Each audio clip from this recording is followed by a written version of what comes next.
Now first of all let's talk about their reactions. So सबसे पहले हम इनका रिएक्शन ऑब्जर्व करते हैं with water. So let's take beryllium. Beryllium water के साथ कोई रिएक्शन नहीं देता even at red hot temperatures. So beryllium does not react with water. Then if I talk about magnesium, so magnesium हमारे पास boiling water के साथ slowly react करता है और स्टीम के साथ फास्टर रिएक्शन करता है. सो इसके लिए हमें हॉट वाटर चाहिए to react with water. So magnesium form करता है वाइट मैग्नीशियम ऑक्साइड और साथ हमारे पास हाइड्रोजन गैस रिलीज करता है ऑन रिएक्शन विद वाटर. अब जैसे जैसे हम डाउन द ग्रुप मूव करते हैं the reactivity with water goes on increasing. अब ये जो बाकी हमारे पास ग्रुप 2 के एलिमेंट्स हैं ये ऑक्साइड की बजाय वाटर के साथ हाइड्रो ऑक्साइड बनाते हैं और साथ हाइड्रोजन गैस रिलीज करते हैं. So similar happens with strontium.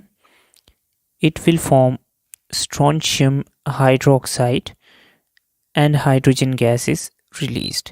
Similarly for barium, the same trend is observed. So this is their reaction with water. Now the magnesium oxide given is a basic oxide and rest are hydroxides which are bases themselves. Now the second is the reaction with oxygen. Beryllium normally oxygen के साथ normal temperature पे react नहीं करता, but if we react it at a very high temperature that is 800 degree centigrade then we get beryllium oxide.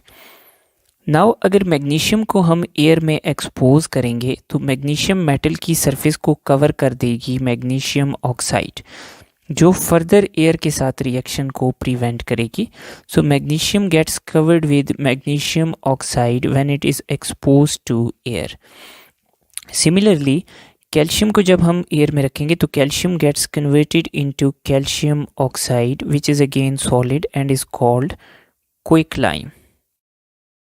Talking about strontium and barium, they do not form normal oxides, they form peroxides when they react with oxygen in air.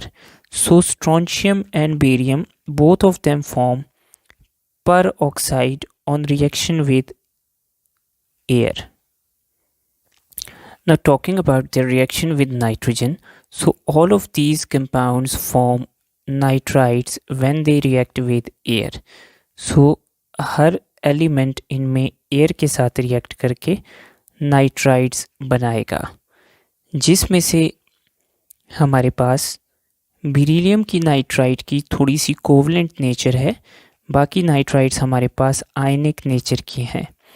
Now keep in mind कि हम लोग जो nitride की formation है वो separately नहीं करते, हम इन एलिमेंट्स को एयर के साथ रिएक्ट करवाते हैं. तो हमारे पास एयर में नाइट्रोजन के साथ इनके साथ ऑक्सीजन भी रिएक्ट करती है. तो ये एलिमेंट्स जब एयर को एक्सपोज होते हैं तो ये नाइट्राइड्स और ऑक्साइड्स दोनों फॉर्म करते हैं.